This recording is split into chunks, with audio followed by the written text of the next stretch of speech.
오늘은 지난주에 이어서 우리가 하루하루 살아갈 때는 너무나 많은 에너지가 필요한데 그 에너지를 어디서 공급받을 것인가 라고 하는 그 동일한 질문을 가지고 지난주에 이어서 오늘도 말씀을 전하도록 하겠습니다. 제가 지난주에 그 싱크홀 사진 보여드린 것 기억나시죠? 지하수가 말라버리면 지반이 연약해져서 어느 순간 쿵 하고 주저앉고 큰 구멍이 생긴다고 그랬습니다. 우리의 영혼도 누군가로부터 무엇인가로부터 이 에너지와 열정을 계속해서 공급받지 않으면 우리가 하루하루 살아가면서 우리 가족들에게 일터에서 계속 우리의 에너지를 쏟아 부어 주어야 되는데 공급받지 않으면 어떻게 된다고요? 고갈된다고 그랬습니다. 우리 영혼이 말라버린다고 그랬습니다. 그래서 누구에게 우리가 공급받아야 된다고요? 가장 먼저는 하나님께. 그래서 제가 지난주에 찬양, 말씀, 기도, 이 신앙의 가장 기본적인 이 영성 훈련을 꼭 하십사.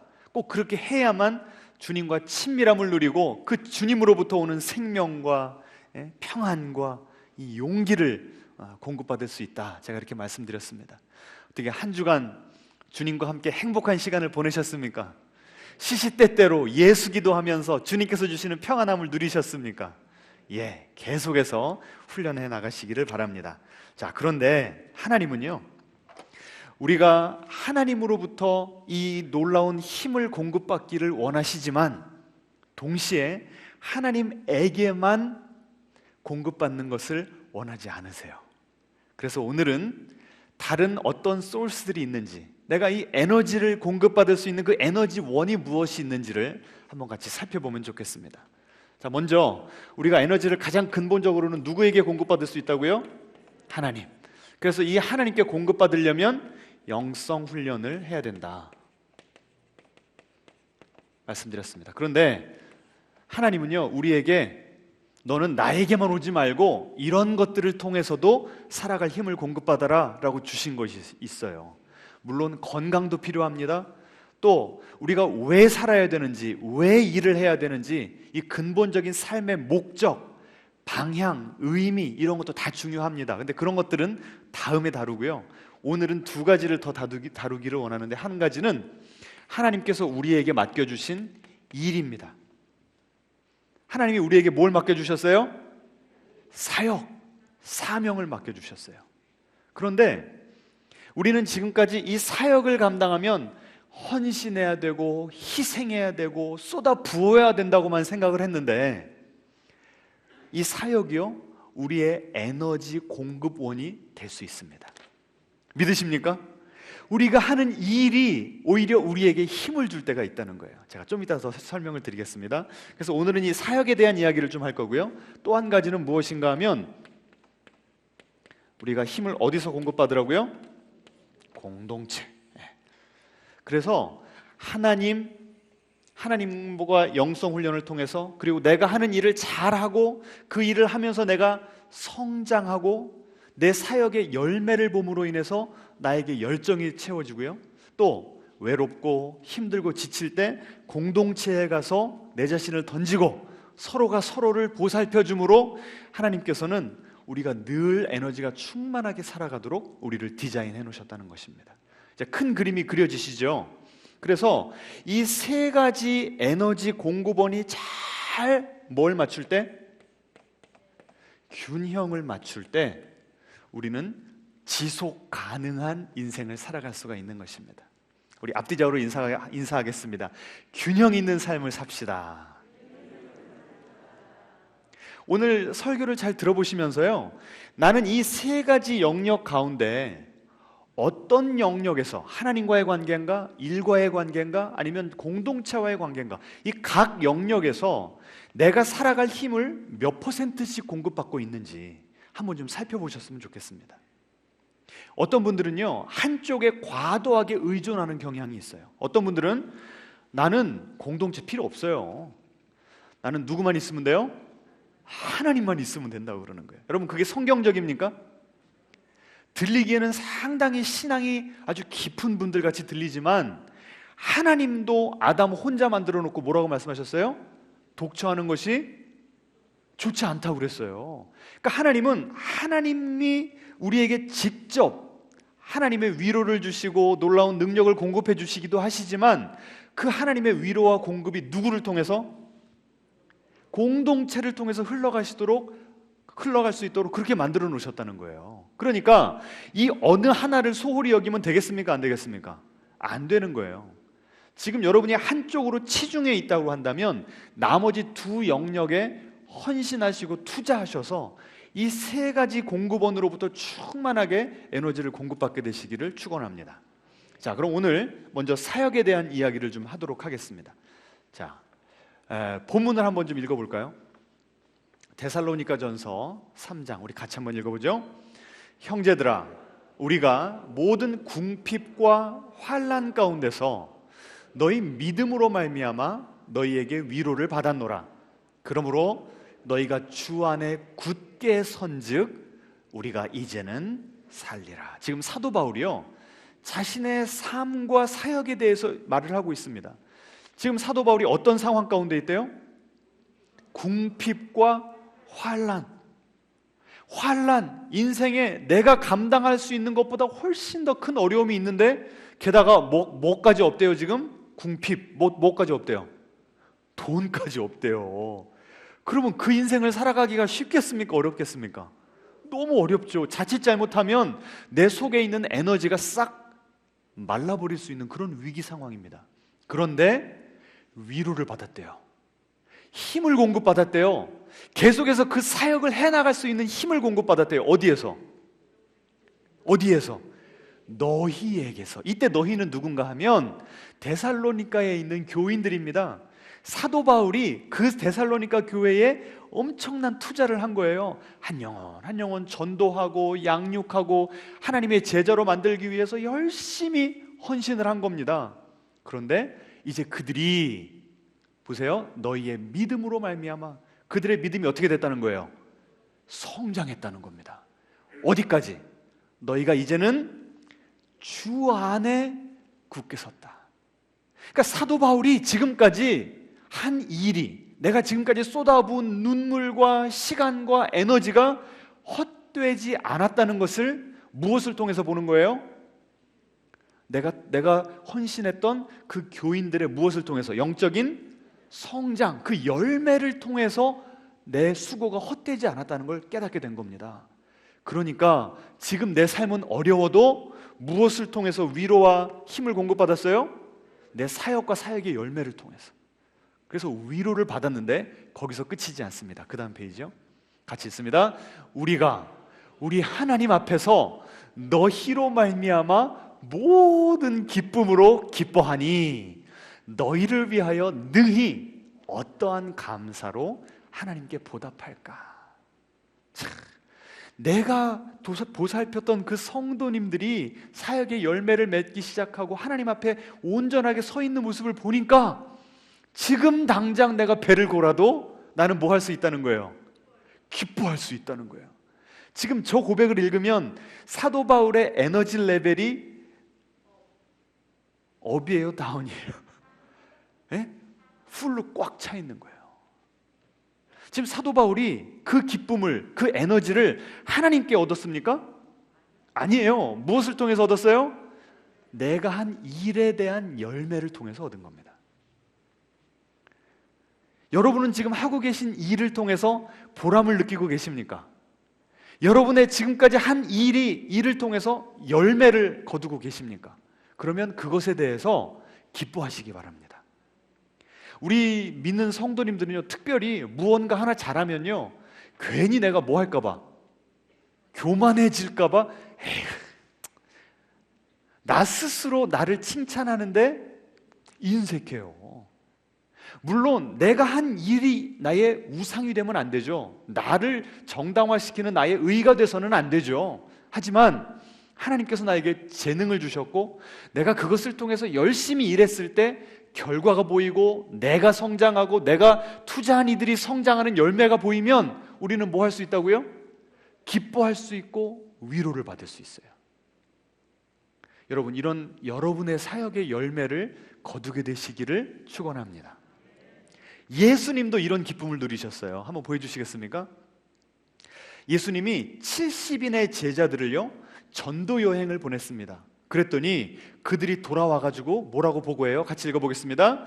70인이 기뻐하며 돌아와 이르되 주여, 주의 이름이면 귀신들도 우리에게 항복하더이다. 그러니까 예수님께서 어떻게 반응하셨어요? 그때에 예수께서 성령으로 기뻐하시며 이르시되. 자, 예수님도요 3년 동안 그렇게 눈코 뜰 새 없이 바쁘게 사역하시면서도 번아웃, 소진되지 않았던 그 비결이 어디 있다고요? 다시 보여주세요. 이 70인의 제자들이 예수님이 그들을 양육했더니 이제는 그들도 뭐 할 수가 있는 거예요? 사역을 할 수가 있는 그런 성숙한 자리까지 간 겁니다. 그래서 그들의 기쁨을 보고 그 기쁨이 누구의 기쁨이 된 거예요? 예수님의 기쁨이 됐답니다. 예수님도 억지로 사명감 때문에, 의무감 때문에 사역을 하신 게 아니고요, 무엇으로 사역을 하셨다고요? 사역에 대한 열매를 보시면서 기쁨으로 사역을 하셨다는 겁니다. 앞뒤자로 인사하겠습니다. 우리도 기쁨으로 일합시다. 저를 보여주시라니까. 예, 이 사역의 기쁨을 누리셔야 돼요. 요새요, 제가 이 기쁨을 누리고 있습니다. 제 얼굴이 요새 좀 펴 보입니까? 이 10월달 그 입주할 그 2200세대를 앞두고 우리 교회 지금 전반적인 사역을 제가 돌아보면서 이제 재정비를 하고 있는데요, 성도님들이 여러분들이 지금 같이 동참을 하고 계십니다. 이 저의 이 열정과 이 뜨거움이 이제 조금씩 이렇게 전달이 되는 것 같아요. 아, 그걸 보니까 제가 얼마나 신이 나는지 모릅니다. 한번 그 다음 도표 좀 보여주시겠습니까? 제가 요새 교회와 사역에 대해서 연구하다가 발견한 도표입니다. 복잡한데요, 간단하게 설명을 드리면, 어떤 성도님들이건 처음 예수님을 믿으면 내가 영적인 아기로 하나님 나라에 새로 태어나는 겁니다. 그런데 영적인 아이로 이 공동체의 보살핌을 잘 받으면 그 아이가 어떻게 되죠? 성장해서 어떻게 돼요? 이제는 청년이 됩니다. 청년이 되면 거기서 더 성장하면 어떻게 돼요?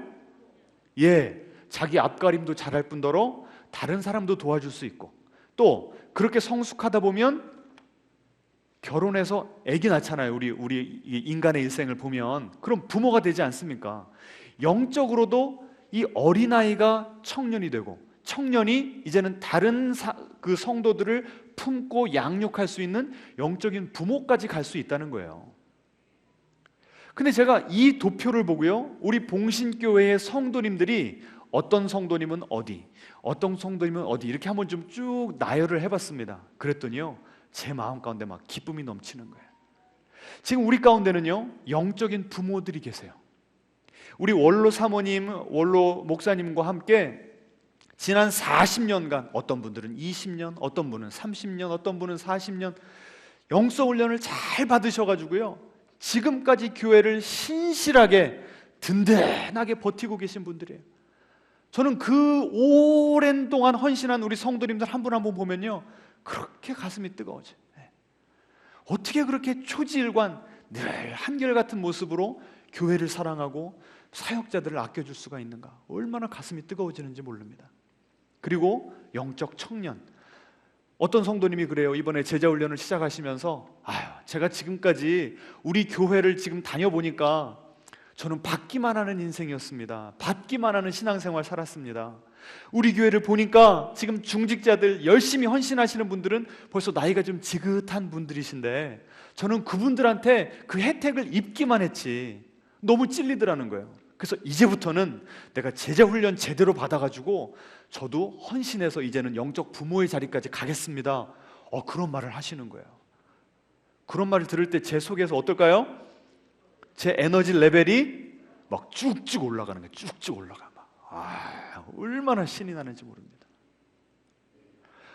어떤 분들은요, 지금 우리 교회 앞으로 그 입주를 준비하려면 이런 것들이 필요한 것 같습니다. 목사님, 제가 물질을 헌신하겠습니다. 시키지도 않았는데, 부탁도 안 드렸는데 먼저 와가지고 그렇게 헌신을 하시는 거예요. 막 신이 납니다. 신이 나. 금요일은요, 또 우리 전도 특공대가 나와가지고요, 막 바람이 세게 불고 막 추운 날에도 막 안 빠지고 다 나오셔요. 같이 뜨겁게 기도하고요. 또 이 주일날 예배 시작하기 전에는요, 중보기도 팀들이 와가지고 막 방언으로 막 뜨겁게 기도를 해주십니다.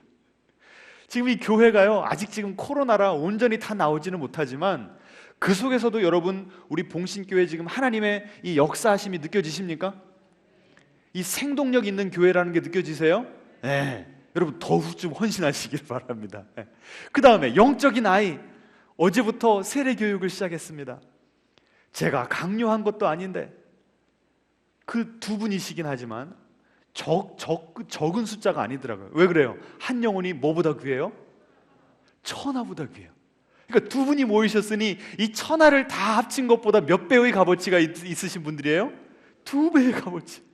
자진해가지고 제가 이제 기독교의 진리에 대해서, 이 복음의 메시지에 대해서 제대로 공부해 보겠습니다 하고 두 분이 오신 겁니다. 제가 얼마나 열정적으로 막 신이 나서 그 복음의 메시지를 전했는지요, 한 그 세례 교육자분이 끝나고 나서 그러세요. 어제 좀 날씨가 살짝 쌀쌀했잖아요. 저한테 그러시더라고요. 하나도 안 추웠습니다. 왜요? 목사님의 열기가 느껴져서 안 추웠습니다 그러시더라고요. 저도요, 지금 이 10년째 사역을 하다 보니까 안식년이 없이 하다 보면 어때요? 지칠 수가 있죠. 그런데도 하나님께서 이런 사역의 열매들을 솔솔히 지금 보게 하시는 거예요. 그러니까 다시 뛸 뭐가 생겨요? 힘이 생기는 거예요. 여러분 요새 일하시면서 일할 맛이 나십니까? 대답이 적으시네. 자, 그럼 그 다음 질문은 이거죠. 사역을 통해서 힘을 얻어야 되는데 사역만 하면 힘이 빠져. 일터만 가면 휴가 생각만 나고 빨리 주말이 왔으면 좋겠고, 이런 분들 있죠. 어떻게 해야 될까요? 어떻게 해야 될까요? 저는 크게 두 부류로 나눠봤습니다. 만약에 내가 그 환경을 바꿀 수 있다, 조금 이따 말씀드릴게요. 만약에 그 환경을 못 바꿔요. 내가 어떻게 해서든 내가 이 일을 그냥 끝까지 해내야 돼요. 그것이 가정이건 일터건. 그럼 어떻게 해야 돼요? 어디서 힘을 얻어야 됩니까? 이 사역 자체에서 이 힘을 못 얻어요. 그럼 어디로 가야 돼요? 다시 하나님께로 가야 되는 거죠. 그런데 내가 무언가 지금 바꿀 수 있는 위치에 있다. 그럼 어떻게 해야 될까요? 이때 중요한 것이 멘토입니다. 멘토. 우리 한번 따라해 보실까요? 우리는 모두 멘토가 필요합니다. 멘토가 뭘 해줘야 되냐면요, 피드백을 해줘야 돼요. 피드백. 이 멘토니 피드백이니 이 말이 어렵잖아요. 그럼 누구를 생각하면 되시냐면 백종원 씨를 생각하면 됩니다. 여러분 프로그램 다 보셨죠? 백종원 씨가 어디 들어가요? 식당에 들어가죠. 식당 들어가면 쫙 한번 훑어봅니다. 그 다음에 뭐해요? 음식 메뉴 보고 주문해가지고 먹어보죠. 그 다음에 주방 한번 싹 돌아봅니다. 그럼 벌써 답이 나와요. 왜 그 식당이 잘 안 되는지 프로그램 다 보셔서 아시잖아요. 그래서 주방 가서 저 오래된 그 물품부터 다 청소부터 해주십니다. 그 백종원 씨가 참 대단한 분이더라고요. 그리고 메뉴가 너무 복잡하면 강점만 살려서 이렇게 하십시오. 그 다음에 소스는 다음 주에 올 테니까 한번 연구해서 새로운 걸 좀 만들어 보십시오. 뭐 얼마나 세세하게 뭘 해주는 거예요 지금? 피드백을 해주는 거예요. 그분이 왜 식당 하는 분들에게 멘토가 될 수 있죠?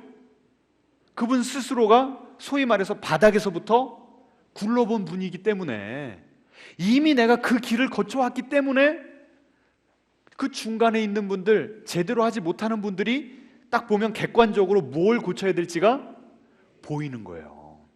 성경에도요, 우리가 몇 주 전에 살펴봤습니다. 그 모세가요 200만 명을 다 이끌고 나왔는데 자기들끼리 막 지지고 볶고하면서 막 분쟁이 일어난 겁니다. 그래서 모세에게 판결을 해달라고 아침부터 줄을 쫙 서 있는 거예요. 번호표 받고. 그래가지고 모세는 하루 종일 앉아가지고 지치죠. 백성들도 줄 쫙 떼약볕에 서 있느라고 지치죠. 힘든 거예요. 근데 그 모습을 누가 봤습니까? 장인 이드로가 봤어요. 성경 보여주시겠습니까? 모세의 장인이 모세에게 이르되, 그 모습을 보고요 뭐라고 그랬어요? 네가 하는 것이 옳지 못하도다. 솔직히 이 말 들었을 때 기분이 좋았을까요? 나빴을까요? 지금 모세가 룰루랄라 대강 살고 놀아서 그런 겁니까? 게을러서 이런 말 들은 겁니까? 아니죠. 나는 최선을 다했어요. 나는 열심히 살았다고요. 그런데도 이런 피드백 들으면 기분 나쁘죠. 그 다음에 한 수 더 뜹니다. 이제 내 말을 들으라는 거예요. 근데 모세는 겸손하게 그 말을 들었어요. 내가 너에게 방침을 가르치리니 하나님이 너와 함께 계실지로다. 그러면서 무슨 말을 해줍니까? 리더들을 세우라는 거예요. 천부장, 백부장, 십부장. 이 조직의 체계를 갖추라라고 하는 이 멘토로서, 조직을 운영해본 멘토로서 피드백을 준 거죠. 혹시 여러분 가운데 지금 내가 열심히 일을 하고 있는데, 최선을 다하고 있는데 열매가 안 보이는 거예요. 그래서 자꾸 포기하고 싶고 다른 직장, 다른 일을 찾고 싶다. 물론 하나님께서 옮기라고 하는 사인을 주시면 그렇게 순종을 해야죠. 하지만 이 자리가 하나님께서 나에게 복을 주시는 약속의 땅이라고 한다면, 내가 해도 안 되면 누구를 찾아가야 돼요? 멘토를 찾아가야 돼요. 책을 보시든지 동영상 강의를 들으시든지, 여러분이 하시는 분야에서 여러분보다 탁월하게 잘하는 분들의 그런 노하우를 전수받으면서 그분들의 지식과 그분들의 통찰력으로 지금 내가 하고 있는 일들을 객관화시켜서 보는 것이 필요하다는 것입니다. 여러분, 그렇게 하실 수 있겠습니까? 앞뒤자로 인사하겠습니다. 우리는 계속 성장해야 됩니다. 저도요, 이 어떻게 하면 설교를 더 성도들에게 더 효과적으로 잘 할 수가 있을까, 매번 저는 평생 그것이 제 고민입니다. 지난 20년 동안, 20년도 넘는 세월이죠. 그래서 저에게 멘토는 누구셨는가? 팀 켈러 목사님이셨습니다. 제가 지금 20년째 그 목사님 설교를 듣고 있어요. 그리고 이재철 목사님, 이동원 목사님, 우리나라에 내노라는 목사님들 설교는 제가 다 들었습니다. 20여 년을 듣다 보니까요, 각 목사님들의 장점과 단점이 보이는 거예요. 그래서 저 목사님의 저 강점은 내가 이렇게 가져다 쓸 수가 있겠구나. 그 멘토들의 설교를 들으면서 제 설교가 임프루브, 향상되는 겁니다. 그래서 제가 여기까지 온 거예요, 여러분. 아십니까? 그런데 설교의 영역에서는 제가 이렇게 멘토가 있었는데, 정작 이 교회의 사역에 대한 멘토가 제가 없었어요. 저의 부모님들은 성도님들을 사랑하는 그 목회자로서의 마음에 대해서는 저의 멘토가 되어 주셨습니다. 늘 저를 일깨워 주세요. 성도님들을 위해서 더 헌신해야 되고, 더 사랑하면서 더 기도해야 되고, 늘 저는 도전이 됩니다. 우리 원로 목사님 사모님에게 제가 배우면 돼요. 그런데 이 교회를 어떤 사역의 올바른 가치를 세우고 사역의 철학을 세워서 그 방향으로 이끌어 나가는 면에 대해서는 제가 멘토가 없이 제 스스로 열심히 노력은 했는데 저 혼자 좀 방황을 하고 있었더라고요. 그래서 제가 요새 이 김형국 목사님이라고 제가 요새 몇 주 계속 말씀을 드리잖아요. 그 목사님의 강의를 듣고 책을 읽으면서요, 목회가 막 새롭게 열리는 거예요. 아까 그 도표도요, 그 목사님이 만드신 도표입니다. 그 목사님이 그러시는 거예요. 지금 현재 우리 교회에서 그 영적인 부모에 있는 분들이 몇 명 정도고, 그들이 어떤 사역을 감당하고 있고, 영적인 청년은 몇 명이고, 영적인 아이는 몇 명이고, 또 우리 교회에 아직 거듭나지 못한 구도자들은 몇 명인가를 봐서 그 다음에 중요한 일은 무엇인가 하면 영적인 구도자들이 어떻게 복음을 제대로 알아들어서 영적인 아이가 될 수 있는지, 새로 태어날 수가 있는지, 회심을 통해서 또 어떻게 해야 그 미숙한 아이들이 영적인 청년으로 자라날 수가 있는지, 이런 목회적인 그 관점을 가지고 한 사람 한 사람을 성숙한 예수님의 제자로 키워내는 것을 목회의 초점으로, 목회의 본질을 삼아야 된다라고 하시면서 이 목회 로드맵을 딱 잡아주시는 겁니다. 그러니까요, 이 목회를 바라보는 관점이 확 열려버린 거예요. 이제부터 제가 이제 열심히 더 뛸 수가 있을 것 같아요. 그래서 여러분, 이 사역, 여러분에게 하나님께서 맡겨주신 일이 잘 된다면 그 잘 되는 것 때문에 하나님께 감사와 영광을 올려드리면서 그 기쁨이 여러분을 지탱하는 힘이 되기를 축원합니다. 그런데 만약에 잘 안 돼요. 그러면 힘들 때는 하나님 가서 만나시고, 너무 어려우면 공동체 가서 위로 받으시고, 하지만 내가 하는 일에 대해서는 탁월함을 추구하셔야 되는데, 어떻게 하면 내가 더 잘할 수 있을까? 뭘 찾으셔야 되냐면,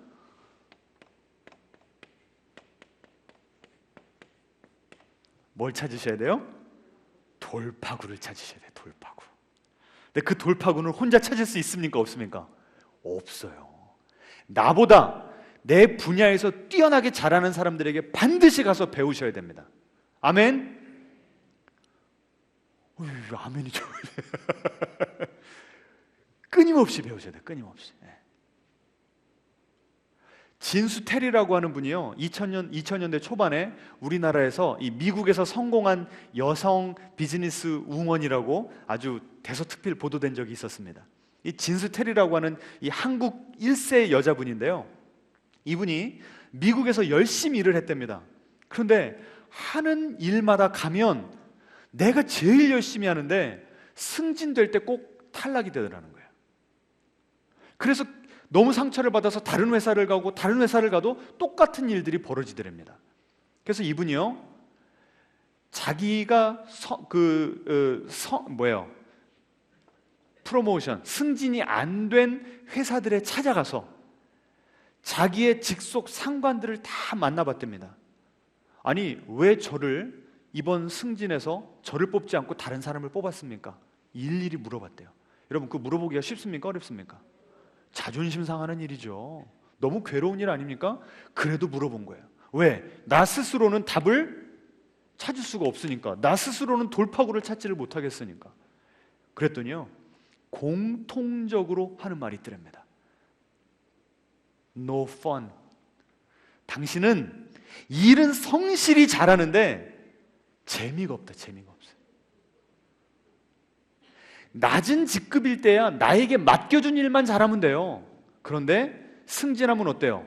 내 일을 잘하는 것이 중요한 것이 아니라 내 밑에 있는 팀원들을 동기부여시켜서 그들로 하여금 일을 잘하게 해야 되는데, 맨날 얼굴 굳어있고 심각하게 내 일만 죽으라고 하고 인간관계를 잘 못하니까 어떻게 그런 사람을 상급자로 승진을 시키냐는 거예요. 아주 망치를 두드려 맞은 것처럼 자기는 충격을 받았다는 겁니다. 그래서 이분이 만들어낸 그 경영법 이름이 펀 경영입니다. 일은 어떻게 해야 된다고요?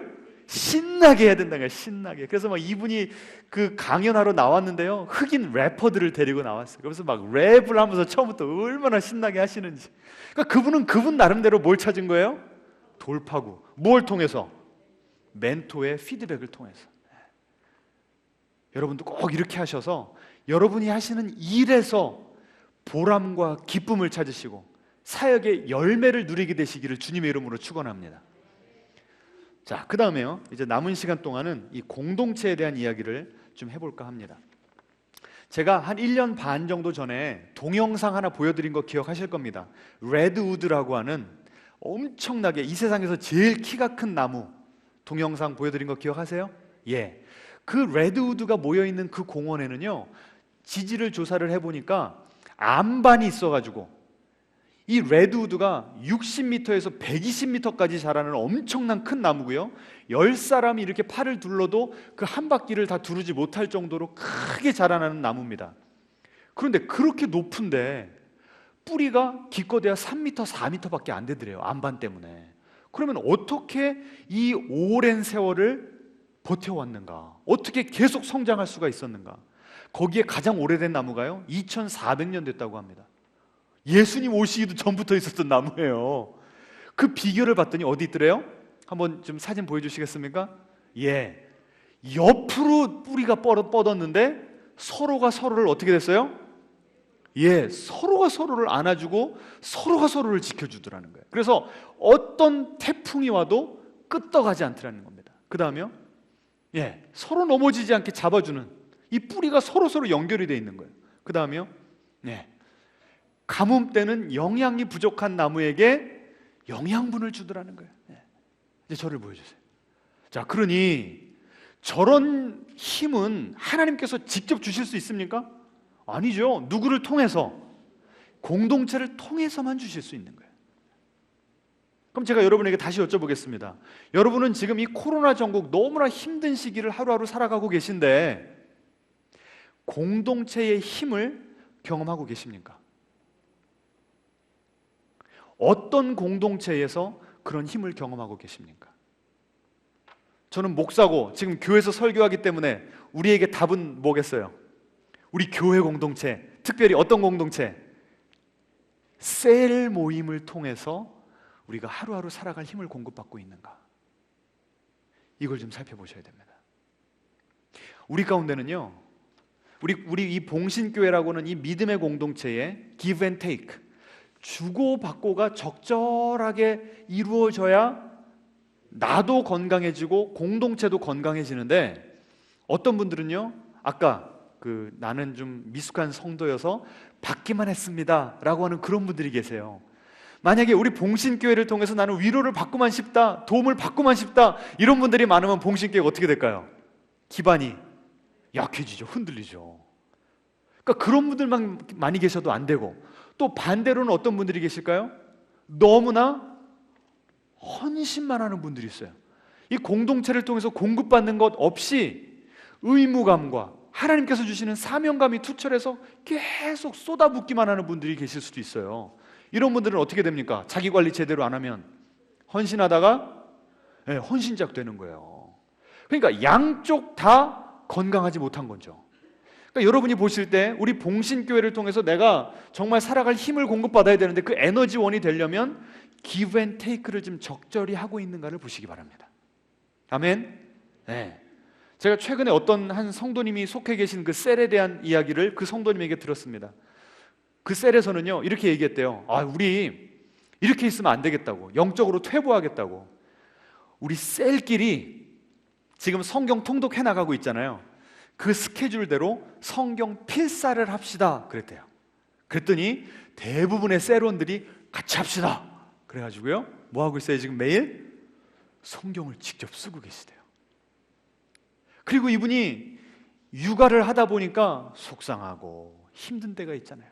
때로는 내 자신이 저렇게 좀 엄마로서 100점짜리보다 훨씬 못 미치는 그런 엄마처럼 느껴질 때 힘이 빠지잖아요. 그럴 때 그런 속상한 사연들을 이 팀 단톡방에다가 올려놓는답니다. 그러면 팀원들이 너나 할 거 없이 다 그 위로의 메시지를 준대요. 그래서 그 카톡을 통해서 누구의 위로를, 하나님의 위로를 누구를 통해서? 공동체를 통해서 받는다는 그런 고백을 했어요. 여러분, 우리 공동체가요, 우리 따라해 보겠습니다. 우리의 만남은 우연이 아닙니다. 앞뒤자로 인사하세요. 우리의 만남은 우연이 아닙니다. 아직까지도 셀 공동체 소속만 돼 있으시지 참석을 안 하신다. 오늘 좀 다시 한번 마음을 붙잡아 놓으시고 오늘부터 셀 모임에 가시기를 축원합니다. 왜 아멘이 적어요? 축원합니다. 내가 헌신하고요, 헌신한 만큼 서로가 서로를 책임져주는 이것이 바로 교회의, 공동체의, 셀 모임의 이상적이고 아름다운 모습입니다. 제가 이번 설교를 준비하면서요 그 Discipleship라고 하는 그 영어 책을 읽었는데, 그 책을 쓰신 한 목사님이요 이런 이야기를 합니다. 이분의 이 목사님의 아들이 알코올 중독에 마약 중독까지, 그 상황까지 간 거예요. 그래서 이 과다 복용으로 죽을 뻔한 그 위기를 몇 번이나 넘겼고, 그리고 결국은 감옥까지 갔다 왔답니다. 근데 이 목사님이 그래요. 이런 그 사단의 음성이 들리더랍니다. 야, 성도님들이 네 아들이 그 모양 그 꼴로 살아가는 걸 알면 너를 목회자로 존중하겠냐? 그리고 너 잘못하면 잘려. 이런 사단의 음성이 들리더랍니다. 그래서 속으로 그거를 성도들에게 알리고 싶지 않은, 감추고 싶은 유혹이 들더래요. 목회자의 아들이 그러면 그러고 싶지 않겠습니까? 그런데 기도하고 고민하는 가운데 나 스스로는 감당이 안 되는 거예요. 하나님께 나아갔지만 하나님도 솔직히 원망스럽고. 왜? 나는 내 자식을 최대한 성경적인 가치로 권면하고 키운다고 키웠는데도 자식이 그렇게 돼버리는 게 여러분 마음대로 잘 되시던가요? 안 되잖아요. 그 지경까지 가버리니까요, 막 마음이 무너지고 어떻게 감당이 안 되더라는 거예요. 그래서 감추기보다 아예 그냥 알리기로 작정을 했답니다. 아무에게나 알린 건 아니죠. 당회 장로님들에게 알렸고, 그리고 같이 사역하는 사역자들에게 알렸고, 이 목사님 부부가 속해 있는 셀 그룹, 딱 이 세 그룹에게만 알렸답니다. 그랬더니 어느 누구도 손가락질하지 않고 같이 울면서 이야기를 끝까지 들어주고 같이 기도해 줬다는 거예요. 그리고 리헵 센터, 이 재활원에다가 보냈는데요, 미국은 그 재활원이 어마어마하게 비쌉니다. 6천만 원이 들대요. 6천만 원. 이 디톡스 해놨는데. 그래, 돈이 없잖아요. 그런데 그 성도님들이 돈을 모아서, 뭐 다 채워주진 않았지만 돈을 모아서 같이 도와줬다는 거예요. 그리고요, 어느 한날은 이 목사님이 오지로 선교 여행을 가시게 된 거예요. 전화도 안 터지고 인터넷도 안 되는 그 오지로 가시는데 아들은 지금 재활원에 있고, 가면서 이 목사님이 사모님과 약속을 했답니다. 아무리 이 아들이 그 재활원에서 나오고 싶어하고 또 혹여나 나오더라도 우리 집에 다시 받아주지 말자고. 받아주면 어떤 일이 벌어지죠? 또다시 돈 훔치고 어떻게 해서 또 마약을 하게 되는 거예요. 그래서 tough love, 이번에는 정말 아들을 사랑하되 강하게 한번 사랑해보자고 서로 약속을 했답니다. 그리고 목사님이 오지로 떠나신 거예요. 아니나 다를까 그 재활원에서요 쫓겨났어요. 얼마나 이 아들이 그 재활원의 방침을 따르지 않고 막 망나니처럼 행동을 했는지 쫓겨난 거예요. 엄마에게 전화가 왔습니다. 여러분이 어머니라면, 모성애를 가지고 있는 어머니라면 어떻게 하시겠어요? 아무리 남편이랑 약속을 했어도 그 아이를 다시 집으로 데리고 오고 싶지 않았겠습니까? 너무 고민을 하다가요, 이분이 자기 셀원들에게 전화를 한 거예요. 빨리 좀 와달라고. 그래서 그 여자 셀원들이 다 왔답니다. 그러면서 이 사모님이요 자동차 키를 넘겨줬대요. 집사님들, 권사님들, 만약에 내가 이 키를 가지고 있으면 나는 반드시 내 아들 찾으러 갑니다. 그 아들이요 홈리스 쉘터, 이 노숙자 머무는 그 보호소에 머물고 있었대요. 갈 데가 없으니까. 그러니까 데리고 오고 싶은 건데 그 셀원들에게 키를 맡겨버린 거예요. 내가 끝까지 가지 않도록 나를 좀 지켜주시라고. 가장 부끄러운 모습, 가장 연약한 모습을 다 그냥 열어서 보여준 거예요. 그래서 또 같이 눈물로 기도해 주고요. 그 아들이요 하나님의 은혜로 회복이 됐답니다. 그래서 제가 읽은 그 책 썼을 때에는 2년째 술과 마약을 대지 않고 있습니다 라고 하는 간증을 써놨어요. 그리고 그 교회에서 그런 비슷한 중독을 앓고 있는 사람들을 도와주는 사역에 지금 그 목사님 아들이 같이 동참을 하고 있습니다. 그렇게 써놨더라고요. 그 힘든 기간에요 한 장로님이요 그 목사님에게 이렇게 위로를 해줬답니다. 목사님, 하나님도 자식이 있으셨지 않습니까? 자식이 누구였죠? 아담과 하와. 그런데 하나님이 만드셨고 하나님이 키워내신 아담과 하와도 뭐였어요? 죄를 졌잖아요. 그런데 목사님 아들이 죄 진 게 왜 놀랍습니까? 이러면서 위로를 해주더랍니다. 참, 여러분, 이런 모습이 진정한 공동체 아닐까요? 만약에 그 목사님이 그 아들 때문에 이 문제를 잘 처리하지 못하고 공동체가 이해해주고 끌어안아주고 같이 아파하지 않았다면 그 목사님은 사역할 힘을 잃어버리는 거죠. 그 교회를 관두는, 사임하는 것은 물론 아예 사역을 그 뒤로 못했을 수도 있어요. 그런데 그 놀라운 일, 그 하나님의 도움을 누가 주었다고요? 서로가 서로를 책임져주는 공동체.